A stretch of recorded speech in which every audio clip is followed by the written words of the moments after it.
نحمده ونستعينه ونستغفره ونعوذ بالله من شرور أنفسنا ومن سيئات أعمالنا من يهده الله فلا مضل له ومن يضلله فلا هادي له وأشهد أن لا إله إلا الله وحده لا شريك له وأشهد أن سيدنا ونبينا ومولانا محمدًا عبده ورسوله صلى الله تعالى عليه وعلى آله وصحبه وبارك وسلم تسليمًا كثيرا. أما بعد فأعوذ بالله من الشيطان الرجيم. بسم الله الرحمن الرحيم. ظهر الفساد في البر والبحر بما كسبت أيدي الناس ليذيقهم بعض الذي عملوا لعلهم يرجعون. صدق الله مولانا العظيم وبلغ رسوله النبي الكريم ونحن على ذلك من الشاهدين والشاكرين والحمد لله رب العالمين.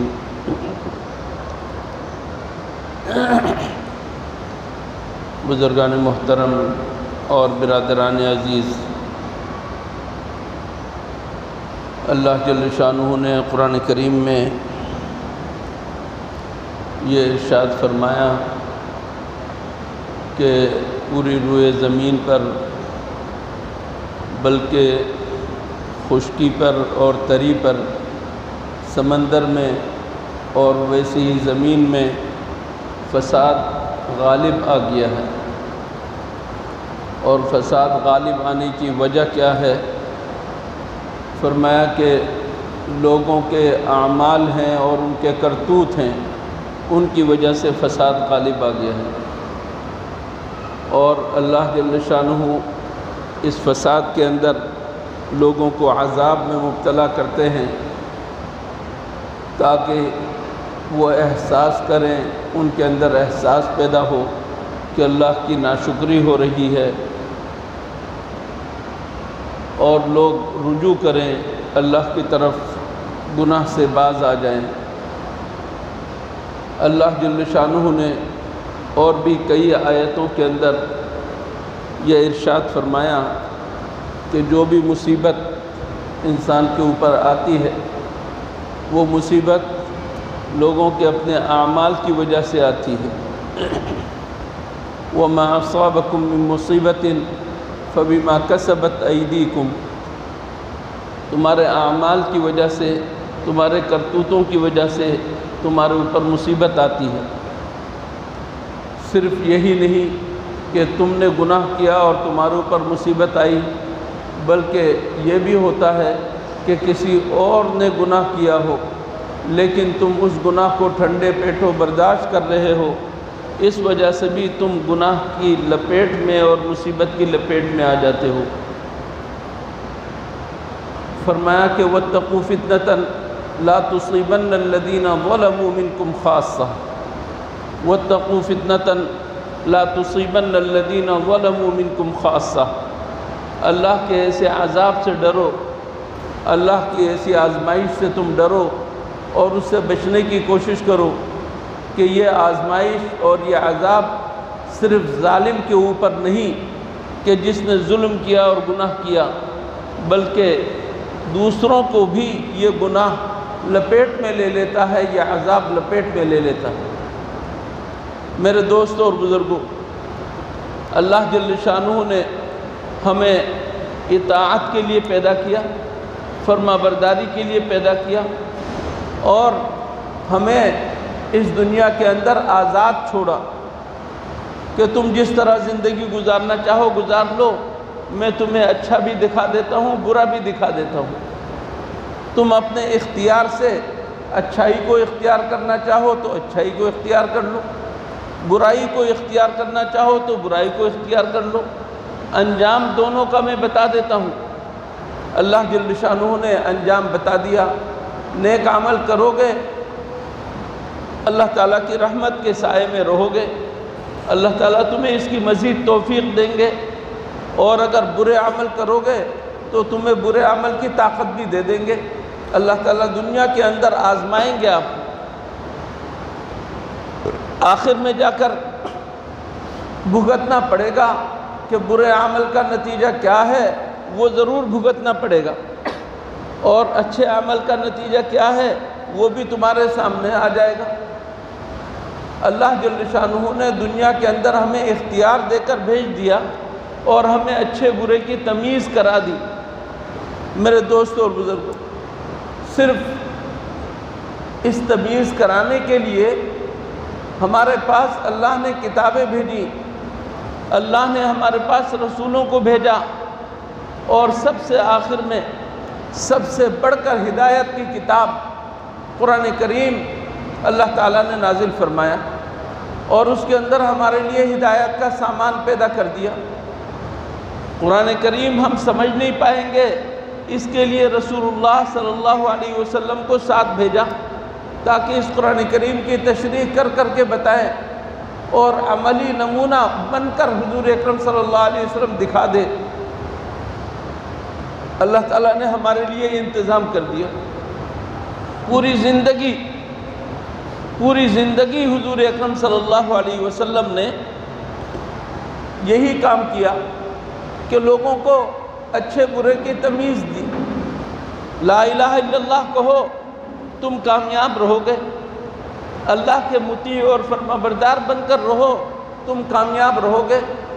تمہارے لیے 5 وقت کی نمازیں ہیں، ان کو پڑھو گے اللہ کا قرب حاصل ہو جائے گا، اللہ کی حفاظت اور ضمانت میں آ جاؤ گے۔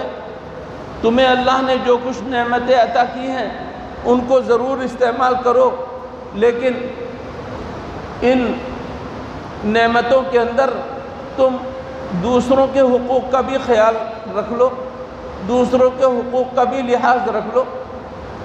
یہ اللہ کے رسول صلی اللہ علیہ وسلم نے تنبیہ کر دی۔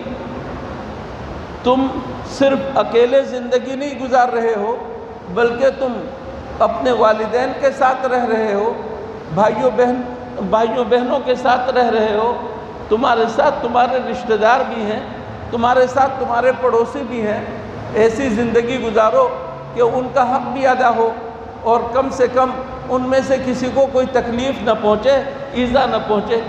ایسی زندگی گزارو۔ تم اپنے معاش کے لیے یقیناً انتظام کرو گے۔ اگر زمین پر ہل جوتنے کی ضرورت پڑے تو ہل جوتو گے، کھیتی باڑی کی ضرورت ہو تو کھیتی باڑی کرو گے، غلہ اگانے کی ضرورت ہے غلہ اگاؤ گے، اور اس میں سے تم رزق حاصل کرو گے۔ اگر تمہارے پاس زمین کی سہولت موجود نہیں ہے تو یقیناً تم کوئی اور کام کرو گے، اور آج بہت سارے کام ہیں، صنعتی دور ہے، مل فیکٹریاں موجود ہیں، اور اسی طریقے سے کاروباری ادارے کام کر رہے ہیں، تجارتی ادارے کام کر رہے ہیں۔ تجارت کرو گے، معاش کو تم حاصل کرو گے۔ دیکھو خبردار، تم اس معاش کے کمانے میں، آمدنی کے حاصل کرنے میں حدود جو مقرر ہے اس سے تجاوز مت کرنا، جو حدود مقرر ہیں ان سے تجاوز مت کرنا۔ راتوں رات امیر بننے کے خواب مت دیکھنا، جائز جو طریقے ہوں وہ طریقے اختیار کرنا۔ اس طریقے سے اللہ تعالیٰ جو تمہیں غنا عطا فرمائیں گے، جو تمہیں مالداری عطا فرمائیں گے، وہ تمہارے لیے کافی ہے۔ ناجائز طریقہ مت سوچنا۔ سوچتے ہو اور اپنے آپ کو مجبور پاتے ہو کہ میرے پاس مکان نہیں ہے، حکومت نے اسکیم نکالی ہے کہ کسی طریقے سے تمہیں مکان مل جائے، تم آج 1,00,000 روپے حکومت سے لوگے، 10 سال کے بعد 1,10,000 روپے دو گے،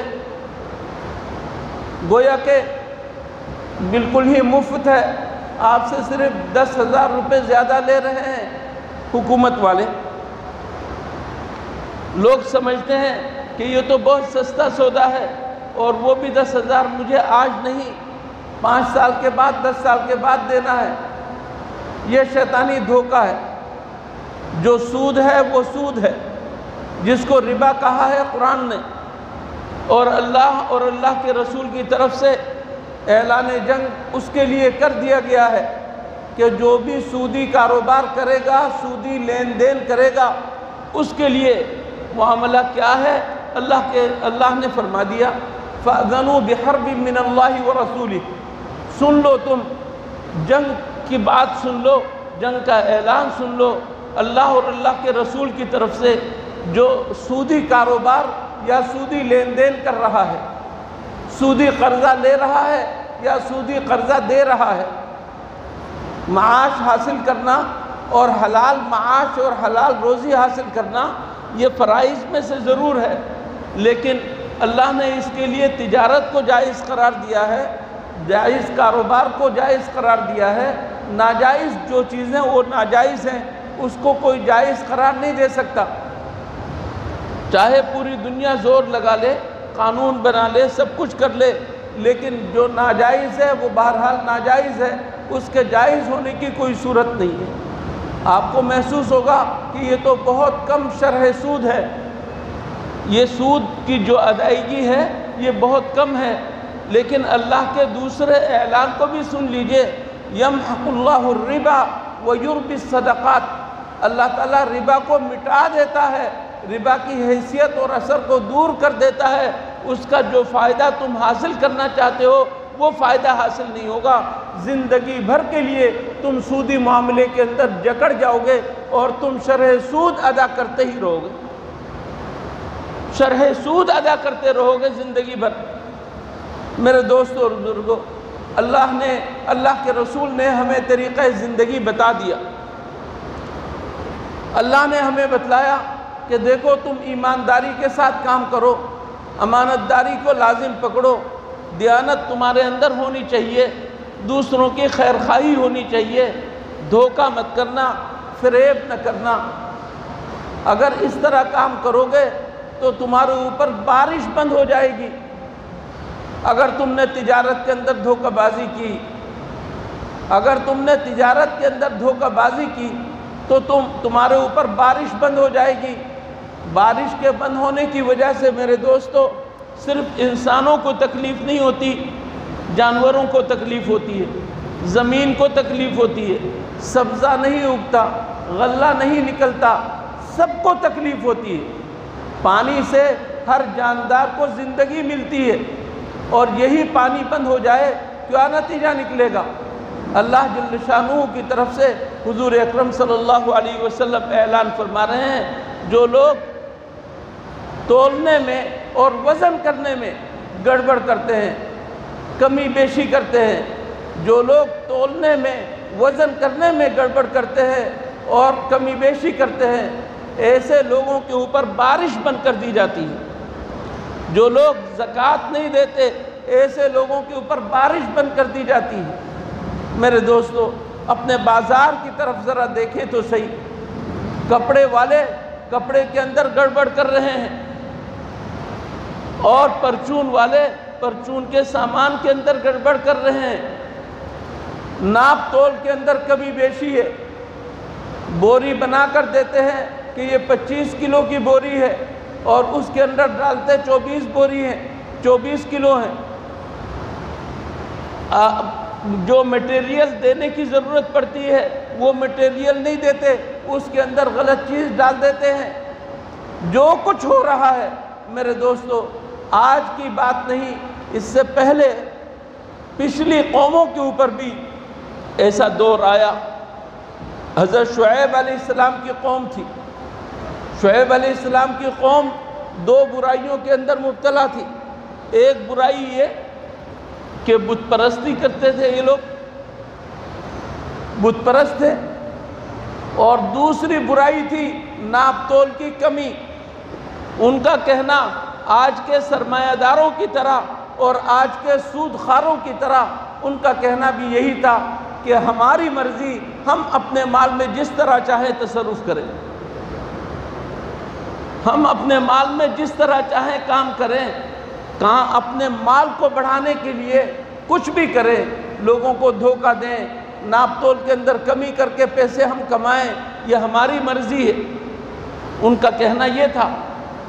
اللہ کے رسول حضرت شعیب علیہ السلام نے اسی کو منع فرمایا اور کہا کہ اوفوا المکیال والمیزان، تم لوگ تولنے کے عمل کو اور وزن کرنے کے عمل کو برابر کر کے رکھو، ولا تبخسوا الناس اشیاءہم، لوگوں کی چیزوں کے اندر کمی بیشی مت کرو، کمی مت لاؤ، گھٹاؤ نہیں، ولا تفسدوا فی الارض بعد اصلاحها، اس زمین کو اللہ نے بہت شاندار بنایا ہے، یہاں پر انصاف کو قائم کیا ہے، اس انصاف کے بعد تم بے انصافی کو مت لاؤ، ولا تفسدوا فی الارض بعد اصلاحها۔ لیکن ان سب کے جواب میں قوم نے کہا کہ شعیب اصلاتک تأمرک ان نترک ما یعبد آباؤنا او ان نفعل فی اموالنا ما نشاء، اے شعیب یہ جو تم صوفی بنے پھرتے ہو، نمازیں پڑھ رہے ہو، یہ تمہاری نماز بتلا رہی ہے کہ ہم اپنے آبا و اجداد کے عمل بت پرستی کو چھوڑ دیں، اور یہ تمہاری نماز حکم کر رہی ہے کہ ہم اپنے مال میں جس طرح چاہیں تصرف کریں، جس طرح ہم اپنے مال میں بڑھوتری پیدا کرنا چاہیں بڑھوتری پیدا کریں، یہ آپ کی نماز حکم کر رہی ہے۔ مذاق بنا لیا اور اللہ کے نبی کا انہوں نے مذاق اڑایا۔ اللہ کے نبی نے ان کو بہت سمجھایا، بہت سمجھایا، بہت سمجھایا، آخر اللہ کی طرف سے عذاب آیا۔ میرے دوستو، اس امت محمدیہ پر اللہ کا بڑا کرم ہے، حضور اکرم صلی اللہ علیہ وسلم کا بڑا احسان ہے۔ رو رو کر دعا مانگ گئے اللہ کے رسول صلی اللہ علیہ وسلم، اے اللہ میری اس امت کے اوپر کبھی برا وقت نہ لانا، ایسا عذاب مت نازل کرنا جس کی وجہ سے پوری امت ختم ہو جائے جیسے پچھلی امتیں ختم ہوئی۔ قوم نوح پوری امت گئی، قوم عاد پوری امت گئی، قوم سمود پوری امت ختم ہو گئی، قوم لوط پوری امت ختم ہو گئی، قوم شعیب پوری امت ختم ہو گئی۔ اے اللہ میری اس قوم کے اوپر ایسا وقت نہ لانا کہ پوری امت ختم ہو جائے۔ اللہ نے یہ دعا قبول فرما لی، لیکن اللہ جل شانہ نے تنبیہ کی کہ دیکھو تمہارے اوپر عذاب آئے گا، اس طریقے سے کہ ایک کونے میں عذاب آ رہا ہے، اس کونے والوں کو عذاب دینا مقصود نہیں صرف، بلکہ دوسرے کونے والے کو سبق دینا بھی مقصود ہے۔ زلزلہ وہاں آ رہا ہے، ان لوگوں کو سبق دینا مقصود ہے کہ تم زلزلے کے اسباب اپنے اندر رکھتے ہو، ان کے اوپر زلزلہ آ سکتا ہے، تمہارے اوپر بھی آ سکتا ہے۔ میں قادر ہوں، قل هو القادر علی ان یبعث علیکم عذابا من فوقکم، وہ اللہ قادر ہے اس بات پر کہ تمہارے اوپر سے عذاب بھیجے، یا تمہارے نیچے سے عذاب بھیج دے، زلزلہ آ جائے، زمین پھٹ جائے، بم پھٹنے لگے اور تم جو ہے اس کے اندر گر جاؤ اور تم ہلاک ہو جاؤ، ایسا ہو سکتا ہے۔ اور اللہ اس بات پر بھی قادر ہے کہ تمہیں ایک دوسرے کے ساتھ بھڑا دے، لڑائی میں مبتلا کر دے، جھگڑے میں مبتلا کر دے، اختلافات میں مبتلا کر دے، یہ بھی عذاب ہے۔ میرے دوستو آج پوری دنیا پر ذرا نظر ڈال کر دیکھو، دوسری قوموں کی طرف تو ہمیں دیکھنے کی ضرورت نہیں، وہ تو چین کی بنسی بجا رہے ہیں۔ مسلمان اقوام کی طرف اور مسلمان ممالک کی طرف آپ دیکھیں، کہیں پر سکون نہیں ہے۔ افغانستان کو تاراج کر کے رکھ دیا آپس کے بھی اختلاف نے اور غیروں کے تسلط نے، عراق کو اینٹ سے اینٹ بجا کر رکھ دیا، شام کے مہاجرین در بدر پھر رہے ہیں، ارکان کے مظلوم مسلمانوں کا تو کہنا ہی کیا، کہاں کہاں پھر رہے ہیں۔ یہ سب کیا چیز ہے؟ سمجھتے ہیں کہ ہمارے سیاسی غلطی ہے، نہیں، سیاسی غلطی نہیں، یہ اللہ کی نافرمانی ہے جس کا عذاب ہمیں بھگتنا پڑ رہا ہے۔ ان کو عذاب دے کر ہمیں سمجھایا جا رہا ہے، ان کو عذاب دے کر بتلایا جا رہا ہے کہ تم گناہوں سے باز آ جاؤ۔ کس قدر افسوس کی بات ہے، ہمارے مسلمان بھائیوں کا گلا کاٹا جا رہا ہے، ہماری مسلمان بہنوں اور ماؤں اور بیٹیوں کی عصمت دری ہو رہی ہے، اور ہمارے نوجوان یہاں فلم بینی کے اندر مشغول ہیں، فلمیں دیکھ رہے ہیں، راتوں کی راتیں گزر رہی ہیں ناچ گانے کے اندر اور حرام خوری کے اندر، بدکاری کے اندر، شراب نوشی کے اندر، یہ سب کچھ ہو رہا ہے اور ہمارے جسم کے اندر کا خون سفید ہو کر رہ گیا، ہمارے جسم کا خون سفید ہو کر رہ گیا۔ میرے دوستوں اور بزرگوں، توبہ کا وقت ہے، توبہ کا وقت ہے، اپنے آپ کو بچانے کا وقت ہے، اللہ کے حضور توبہ کرنے کا وقت ہے۔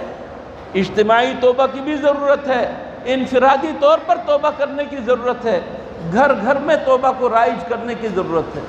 خدا کے واسطے اپنے گھروں میں اپنی اولاد کی خبر لیجئے اور ان کو بتلائیے کہ اللہ تعالیٰ کی رحمت کیسے نازل ہوگی۔ جب تک ہم 2 نمبری کام چھوڑیں گے نہیں، دغا اور فریب نہیں چھوڑیں گے، تو ہمارے اندر بیماریاں بھی پھیلتی رہیں گی۔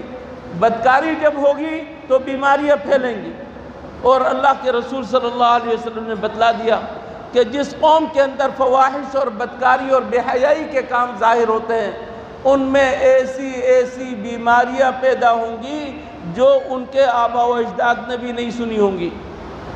ایسی بیماریاں پیدا ہو جائیں گی، اور ہو رہی ہیں بیماریاں آج پیدا، جن کے بارے میں میڈیکل سائنس باوجود اتنی ترقی کے یہ اقرار کرنے پر مجبور ہے کہ ہمیں اس بیماری کا علاج معلوم نہیں۔ میرے دوستو، تمام تر بہتری اور صلاح، انسان کی کامیابی، سب کچھ اس بات کے اندر ہے کہ آپ اللہ اور اللہ کے رسول کے دین کی طرف کس قدر آتے ہیں، اللہ کے رسول کے اس دین کو جو انہوں نے ہمیں دیا ہے اس پر کس قدر عمل کرتے ہیں۔ اس بات کے اوپر میری اور آپ کی صلاح موقوف ہے، میری اور آپ کی کامیابی اس بات کے اوپر موقوف ہے۔ خوب اچھی طرح جائزہ لیجئے اپنے اعمال کا، دوسروں کا نہیں۔ یہ جو ہمارے اندر ایک بیماری ہے کہ ہم دوسروں کے عیوب کو دوربین اور خوردبین کے ذریعے سے دیکھ کر بتاتے ہیں کہ یہ شخص ایسا کر رہا ہے، یہ شخص ایسا کر رہا ہے، یہ شخص ایسا کر رہا ہے۔ دوسروں کے عیوب کے لیے ہمیں آنکھوں کی ضرورت ہے، اپنے عیوب کو دیکھنے کے لیے ہمیں آنکھوں کی ضرورت نہیں۔ ہمیں خود احساس ہونا چاہیے، سب سے پہلے اپنے عیوب کی طرف دیکھنے کی ضرورت ہے۔ آپ اپنی اصلاح کر لیں، آپ اپنی اولاد کی اصلاح کر لیں، آپ اپنے گھر والوں کی اصلاح کر لیں۔ فی الحال دوسروں کی فکر چھوڑ دیں، سب سے پہلے اپنی اصلاح کی فکر کریں۔ آپ اپنے آپ کو درست کریں گے، آپ کے پڑوسی درست ہو جائیں گے، آپ کے پڑوسی درست ہو جائیں گے تو ان کے پڑوسی درست ہو جائیں گے، ان کے پڑوسی درست ہوں گے تو پورا محلہ درست ہو جائے گا، جنت نظیر معاشرہ ہوگا۔ اگر ہم نے اپنی اصلاح کر لی، دوسروں کی اصلاح کی فکر ہونی ضرور چاہیے، لیکن سب سے بڑھ کر جب خود عیب دار ہو، خود داغدار ہو، خود ہزار عیب اپنے اندر چھپائے ہوئے ہو، تو اپنے عیوب کی فکر سب سے زیادہ کرنی چاہیے دوسروں کے مقابلے میں۔ سوچئے اپنی اولاد کے بارے میں کہ میرا بیٹا اگر فیکٹری میں جاتا ہے ڈیوٹی صحیح دیتا ہے یا نہیں۔ 8 بجے کی اس کی ڈیوٹی ہے، وہ 8 بجے سے لے کر شام 5 بجے تک 6 بجے تک ڈیوٹی دیتا ہے یا نہیں۔ اگر آپ کا بیٹا کہیں مزدوری کرتا ہے تو اس مزدوری میں پورا وقت دے رہا ہے یا نہیں۔